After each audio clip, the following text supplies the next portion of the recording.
Hello friends, আজকে আপনাদের সাথে শেয়ার করব কাঁকরোলের ভর্তা। কাঁকরোলের ভর্তা কে এভাবে খেয়েছেন অবশ্যই কমেন্ট বক্সে জানাবেন। আমি প্রথমে কাঁকরোলগুলো ভেজে নিয়েছি টুকরো টুকরো করে, তারপরে একটু পেঁয়াজ ভেজে নিয়েছি, তারপরে কাঁচামরিচ আমি একটু তেলে ভেজে নিয়েছি। এখন আমি সবগুলো নিয়ে মাখাবো। মরিচটাকে প্রথমে একটু মাখিয়ে নিচ্ছি। আমি এখানে সরিষার তেলও ইউজ করেছি। সরিষার তেলটা অবশ্যই দেওয়ার চেষ্টা করবেন, তা না হলে কিন্তু আসল ভর্তার স্বাদটা আসবে না। ভালো ফ্লেভারের জন্য, স্বাদের জন্য অবশ্যই সর্ষে তেলটা ইউজ করতে হবে। সব কিছু এখন মাখিয়েছি, ব্যাস হয়ে গেল কাঁকরোল ভর্তা।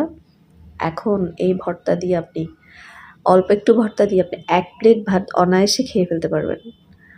অবশ্যই ট্রাই করে দেখতে পারেন, এভাবে ভর্তাটা খেলে অনেক টেস্ট লাগে। এখানে যদি ধনেপাতা দেন আরও টেস্ট হবে, আমার ছিল না তাই আমি দিইনি। আপনারা অবশ্যই দিবেন, দিলে কিন্তু আরও টেস্ট পেয়ে যায়। দেখার জন্য ধন্যবাদ।